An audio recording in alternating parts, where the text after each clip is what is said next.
DPL के इस conference hall में स्वागत करता हूँ। अभी मेरे नॉलेज में एक इशू आया है, तो उसको भी मैं रिजॉल्व करूंगा जो आप लोगों की शिकायत है। ऐसा होना नहीं चाहिए, नेक्स्ट टाइम ऐसा नहीं होगा। और उसके हमारे आज यहाँ मिलने का पर्पज, जैसे कि आप सभी लोग जानते हैं कि अभी 14 तारीख को एक डबल मर्डर यहाँ पे हुआ था, जो कि बहुत अनफॉर्चुनेट इंसिडेंट हुआ हमारे जम्मू शहर में, जिसमें एक सीनियर सिटीजन, उनकी वाइफ का कत्ल हुआ। तो जैसे ही हमें ये इंफॉर्मेशन मिली थ्रू PCR, तो हमारी चौकी अफसर, हमारा SHO, SDPO साहब, हमारे SP रूरल फौरन से मौका पे पहुंचे, मौका मुलायजा किया और इमीडिएटली जो है टीमें कॉन्स्टिट्यूट की गई इस वारदात को वर्कआउट करने के लिए, जिसमें सबसे पहले तो हमारी FSL की टीम जो है उसको मंगवाया गया, स्लीपर डार्क को मंगवाया गया, क्राइम फोटोग्राफर को मंगवाया गया। वो सारी फॉर्मेलिटीज करने के बाद डेड बॉडीज को जो है हॉस्पिटल में शिफ्ट किया गया पोस्टमार्टम। उसके साथ साथ हमारी अलग अलग टीमें और भी कॉन्स्टिट्यूट हुई थी, जैसे टेक्निकल एस्पेक्ट्स को देखने के लिए, जिसमें टेलीफोन का मुलायजा करना, CDR का मुलायजा करना, आसपास के जो CCTV लगे हुए हैं घरों में उनका मुलायजा करना, लोगों से पूछताछ करना, कुछ लोगों को शक के बिना पे बुला के उनसे पूछताछ करना। इस सारे एपिसोड में परिवार से, मोहल्ले के लोगों से और जिन जिन लोगों से हमने पूछताछ की, सबने हमारा पूरा साथ दिया और इन सब इनपुट्स के बेस पे हम लोग इस नतीजा पे पहुंचे कि ये वारदात किसने की। हमारे पास सबसे पहला सवाल ये था कि अब इसको कैसे हम नोट आउट किया जाए, क्योंकि ये आदमी जो है वारदात करने के बाद जो है यहाँ से फरार हो चुका। और सबसे बड़ी दिक्कत की बात ये थी कि ये अपना मोबाइल भी फेंक चुका था, या 3 दिन पहले ही किसी को बेच दिया। वो सारी टीमों ने बहुत मेहनत की, दिन रात लगे रहे, और इसमें इस बीच बीच में आप लोगों का कोऑपरेशन मिलता रहा, आप लोगों से भी फीडबैक मिलता रहा। ये सब करने के बाद कल हमारी टीम जो है उसको अरेस्ट करने के लिए कामयाब, जिसका नाम दीपक सिंह है, अलियास सोनू, तालाब तिल्लो का ही रहने वाला है। इसमें जो मोटी मोटी चीजें हैं वो हमें अभी तक ये पता चली है कि ये आदमी जो है इनका जानकार था, इनके घर में काम करता था, छोटे मोटे काम, जो कभी बाजार से कुछ मंगवाना, जो संजय चंदेल जी हैं उनकी सेहत ठीक नहीं रहती थी, उनकी मदद करना। तो 7-8 साल से इनके कांटेक्ट में था, विश्वास पात्र था, आना जाना फ्री था घर में। और इस आदमी ने ही इस वारदात को अंजाम दिया। इन्वेस्टिगेशन में और भी पता चला कि इसके पीछे वजूहत क्या हो सकती है। तो अभी तक जो हमारी इन्वेस्टिगेशन हुई है वो यही लगता है कि इस आदमी को पैसे की जरूरत थी, जो कि ये बार बार मांगता था। तो बार बार मांगने से जो परिवार है वो इरिटेट था, मे भी कहीं थोड़ी बहुत कहा सुनी हुई होगी। उसी को लेके अभी तक जो हमारी इन्वेस्टिगेशन है उसको लेके इसने इस वारदात को अंजाम दिया।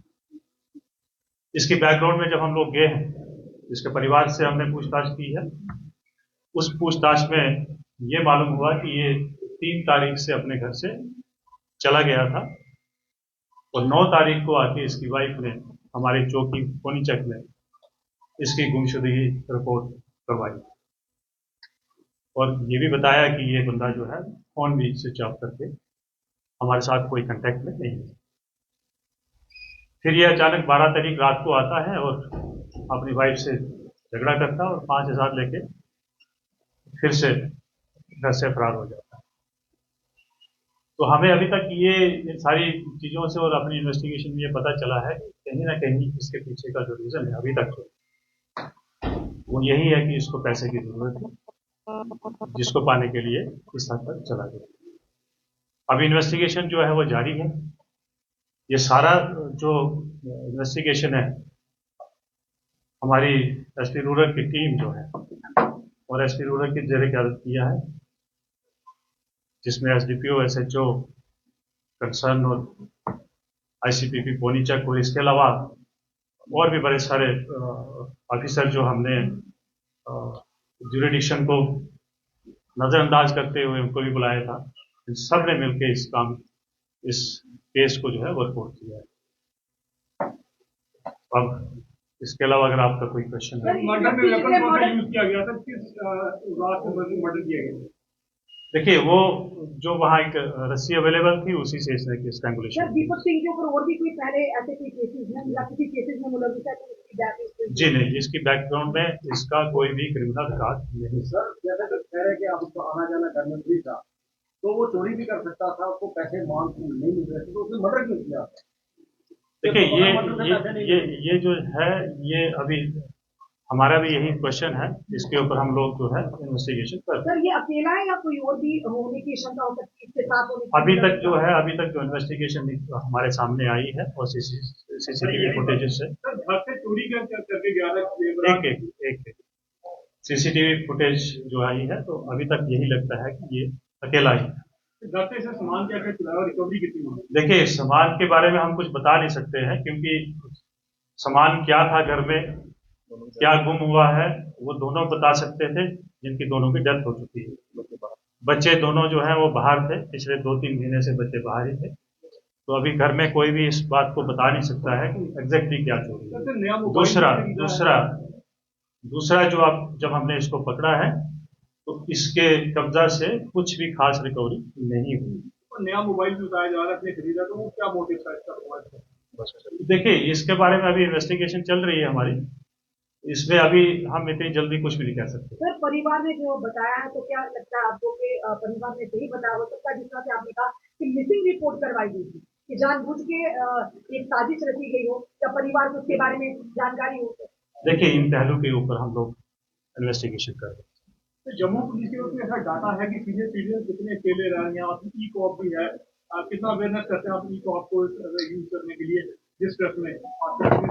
देखिए, ये चीजें जो है अभी हम जो मेन मुद्दा उसी के ऊपर बात करूंगा, लेकिन मैं आपके माध्यम से सभी जम्मू वासियों से रिक्वेस्ट करना चाहता हूं कि जब भी आप अपने घर में किसी हेल्पर को, किसी आया को या किसी भी बाहर के आदमी को अपनी हेल्प के लिए रखते हैं, तो हम ये बार बार, ये मैं आज की बात नहीं कह रहा हूँ कि मैं बता रहा हूँ, लेकिन ये पुलिस लगातार ये बताती है, ये लोगों से रिक्वेस्ट करती है कि आप उनका वेरिफिकेशन, उनका रजिस्ट्रेशन जो है वो थाना में करवाइए। उससे 2 चीजें होंगी, एक तो वो आदमी जो है डरा रहेगा, और दूसरा जो है जब कभी कोई वारदात होगी तो उसमें पुलिस को को ट्रेस करने में आसान है। 72 घंटे में पुलिस ने मर्डर मिस्ट्री को सॉल्व किया, तो कितना चैलेंजिंग था? आपने जैसे कहा कि फोन भी टाइम चुका था, कोई लीड मिलती है, कितना चैलेंजिंग?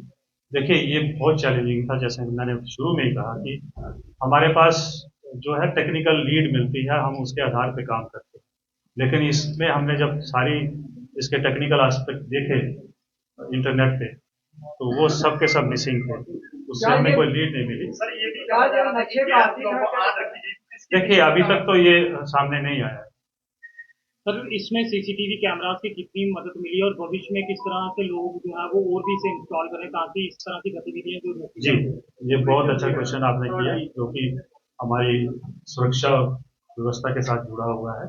मैं आपके माध्यम से सभी जम्मू वासियों से रिक्वेस्ट करता हूँ कि अपने घर के अंदर तो लगवाइए, लेकिन घर के बाहर सड़क को भी कवर करे, आपके गेट को कवर करे, आपके पूरे घर को कवर करे, उसमें सबको लगाना चाहिए, इसमें ज्यादा खर्चा भी नहीं आता है। दूसरा मैं आपको ये बता दूं कि हमें सीसीटीवी फुटेजेस से ही ये को क्रैक करने में बहुत ज्यादा मदद मिली है, जिसमें हमारी मदद जो है जीएमसी की जो कंट्रोल रूम है जहाँ पे सीसीटीवी फुटेजेस आते हैं, उन्होंने हमारा बहुत इसमें सहयोग किया है। तो सीसीटीवी कैमरा को लेकर पुलिस हर बार अवेयरनेस करती है। आपने पिछले कई सालों से शुरू किया है कि सीसीटीवी कैमरा जो है इंस्टॉल होना चाहिए। क्या लगता है कि पुलिस को भी अवेयरनेस ड्राइव चलानी चाहिए, लोगों को अवेयर करना चाहिए ताकि लोग ज़्यादा सीसीटीवी फुटेज कैमरा जो है वो इस्तेमाल करें? देखिए, ये अवेयरनेस का ही नतीजा है कि इस वक्त आप मेजॉरिटी ऑफ द एरिया में जो है वो सीसीटीवी लोगों ने लगाए हों, चाहे अपनी दुकान पे लगाए हों, चाहे अपने घर पे लगाए हों, चाहे अपने बिजनेस सेंटर पे लगाए हों। और दूसरा मैं आपको ये बता दूं कि पहले जो सीसीटीवी लगाए जाते थे वो जनरली अपने घर के अंदर लगाए जाते थे। तो हमारी रिक्वेस्ट के ऊपर बहुत सारे लोगों ने जो है वो घर के बाहर लगाए हैं, जिससे सड़क जो है वो कवर होती है।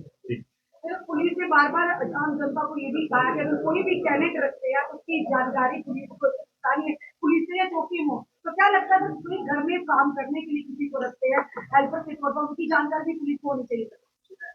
देखिए, ये तो हम लोग इसमें पर्चे भी लगाते हैं कि जिन लोगों ने टैलेंट अपने घर में रखे हैं, तो उसमें हम FIR भी लगाते हैं जिन लोगों ने रिपोर्ट नहीं किया। तो हम तो ये बार बार कहते हैं कि अपनी सुरक्षा और सेफ्टी के लिए हर किसी को अपना ध्यान रखना बड़ा जरूरी है। उस सेफ्टी में ये चीजें भी आती हैं कि आप किसी को घर में रख रहे हैं, उसका प्रॉपर वेरिफिकेशन होना चाहिए। तो ये ऑटो चालक भी था जिस तरह की बातें थी, प्रॉपर उनके जी सर बीच में क्या मुझे लगा है एलर्जी सीजन कितने लेके चले रहते हैं? देखिए, वो है, हमारे पास डेटा है। बिल्कुल अवेयर भी करना चाहिए कि आगे मिलना चाहिए।